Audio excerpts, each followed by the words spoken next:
नमस्कार दोस्तों, positive peach में आप सबका स्वागत है। आज हम जानेंगे कि पांडवों की स्वर्ग यात्रा कैसी थी, कैसे हुई थी पांडवों की मौत और उन्हें स्वर्ग की जगह क्यों मिला था नरक। आइए जानते हैं।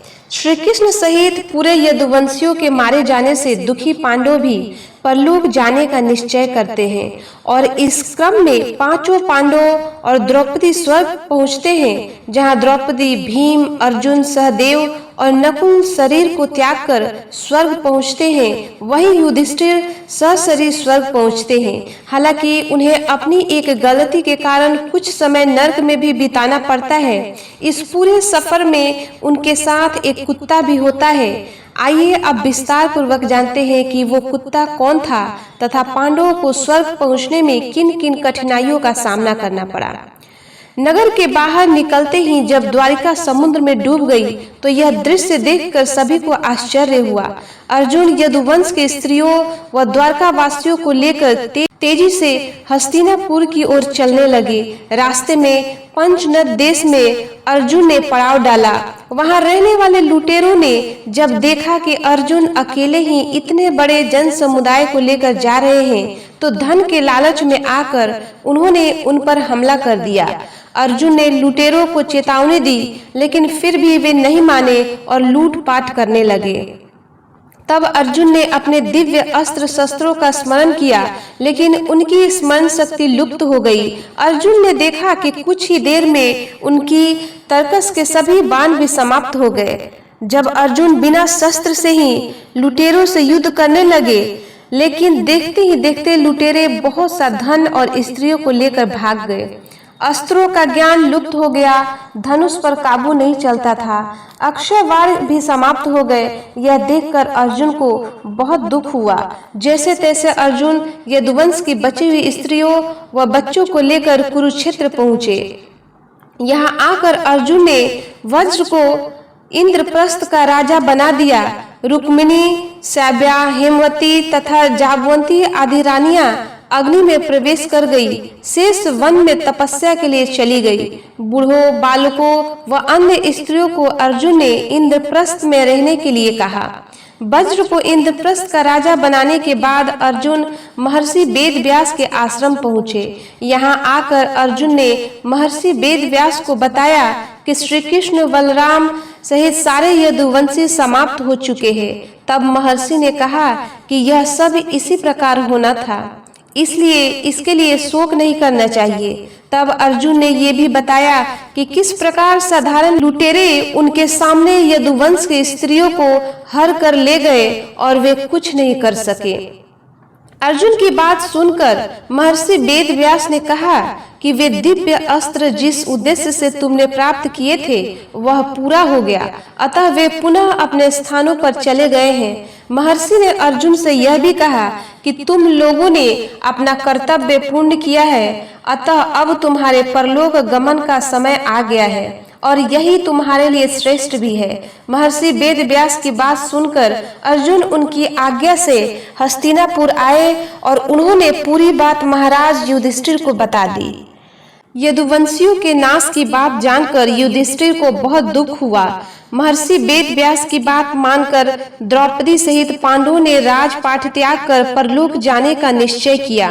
युधिष्ठिर ने युत्सु को बुलाकर उसे संपूर्ण राज्य की देखभाल का भार सौंप दिया और परीक्षित का राज्य अभिषेक कर दिया। युधिष्ठिर ने सुभद्रा से कहा कि आज से परीक्षित हस्तिनापुर का तथा वज्र इंद्रप्रस्थ का राजा है, अतः तुम इन दोनों पर समान रूप से स्नेह रखना।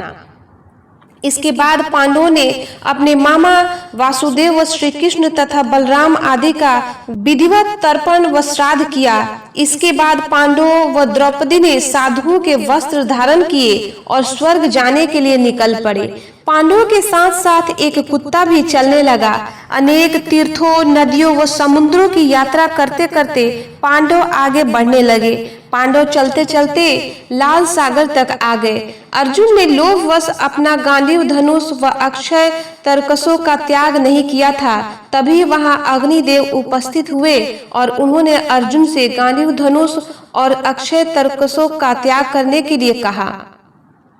अर्जुन ने ऐसा ही किया। पांडवों ने पृथ्वी की परिक्रमा पूरी करने की इच्छा से उत्तर दिशा की ओर यात्रा की। यात्रा करते करते पांडव हिमालय तक पहुंच गए। हिमालय लांघकर पांडव आगे बढ़े तो उन्हें बालू का समुद्र दिखाई पड़ा। इसके बाद उन्होंने सुमेरु पर्वत के दर्शन किए। पांचों पांडव, द्रौपदी तथा वह कुत्ता तेजी से आगे चलने लगे। तभी द्रौपदी लड़खड़ा कर गिर पड़ी।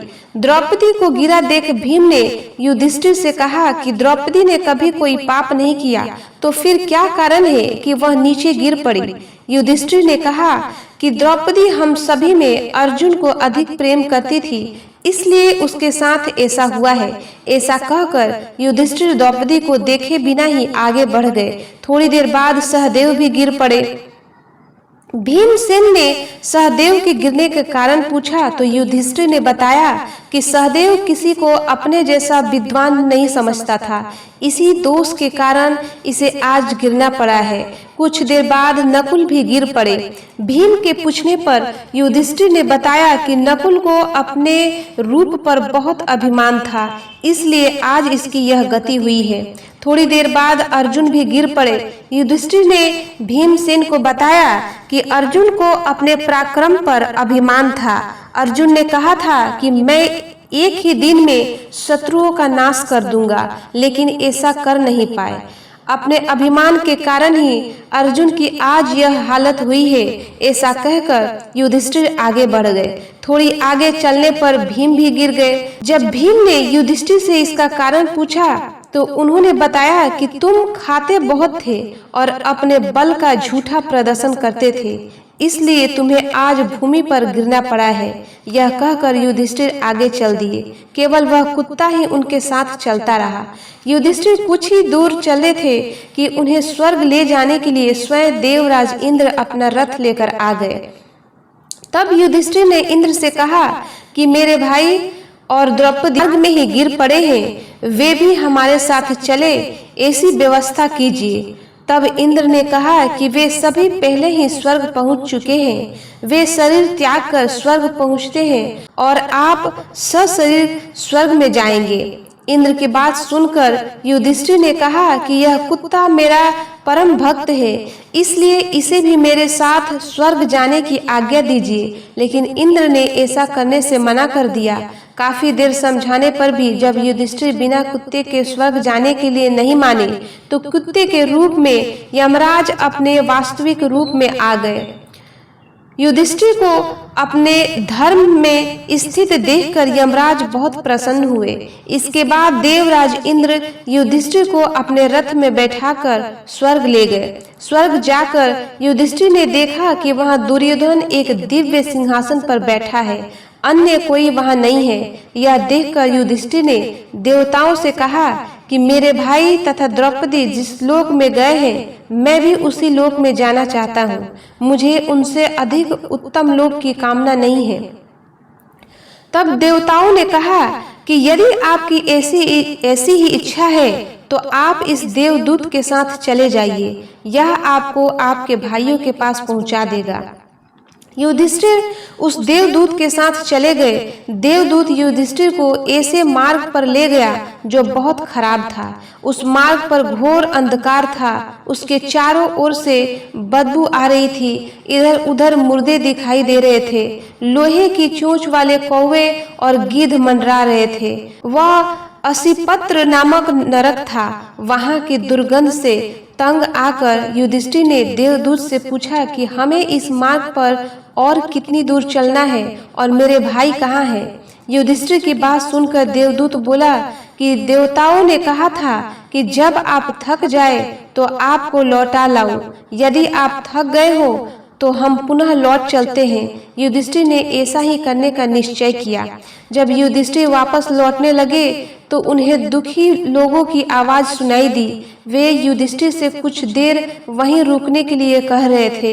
युधिष्ठिर ने जब उनसे उनका परिचय पूछा तो उन्होंने कर्ण, भीम, अर्जुन, नकुल, सहदेव व द्रौपदी के रूप में अपना परिचय दिया। तब युधिष्ठिर ने कहा, उस देवदूत से कहा कि तुम पुनः देवताओं के पास लौट आओ। मेरे यहाँ रहने से यदि मेरे भाइयों को सुख मिलता है तो मैं इस दुर्गम स्थान पर ही रहूंगा। देवदूत ने यह बात जानकर देवराज इंद्र को बता दी। युधिष्ठिर को उस स्थान पर अभी कुछ ही समय बीता था कि सभी देवता वहां आ गए। देवताओं के आते ही वहां सुगंधित हवा चलने लगी, मार्ग पर प्रकाश छा गया। तब देवराज इंद्र ने युधिष्ठिर को बताया कि तुमने अश्वत्थामा के मरने की बात कहकर छल से द्रोणाचार्य को उनके पुत्र की मृत्यु का विश्वास दिलाया था। इसी के परिणाम स्वरूप तुम्हें भी छल से ही कुछ देर नरक के दर्शन करने पड़े। अब तुम मेरे साथ स्वर्ग चलो, वहां तुम्हारे भाई व अन्य वीर पहले ही पहुंच गए हैं। देवराज इंद्र के कहने पर युधिष्ठिर ने देव नदी गंगा में स्नान किया। स्नान करते ही उन्होंने मानव शरीर त्याग करके दिव्य शरीर धारण कर लिया।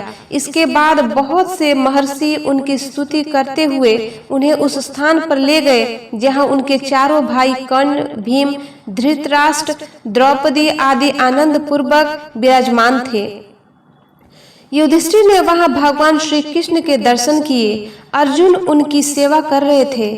युधिष्ठिर को आया देख श्री कृष्ण व अर्जुन ने उनका स्वागत किया। युधिष्ठिर ने देखा कि भीम पहले की तरह शरीर धारण किए वायु देवता के पास बैठे थे।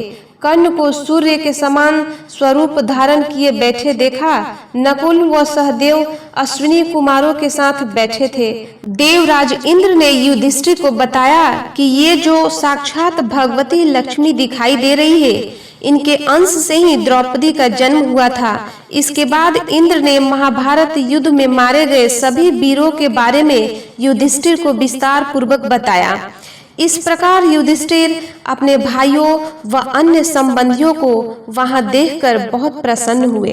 दोस्तों, वीडियो को लाइक, कमेंट्स और सब्सक्राइब जरूर करें ताकि ऐसी ही वीडियो आप लोगों के लिए लाती रहूं। फिर कल एक नई जानकारी के साथ वापस मिलेंगे। तब तक के लिए हंसते रहिए, मुस्कुराते रहिए। आपका समय शुभ हो। धन्यवाद।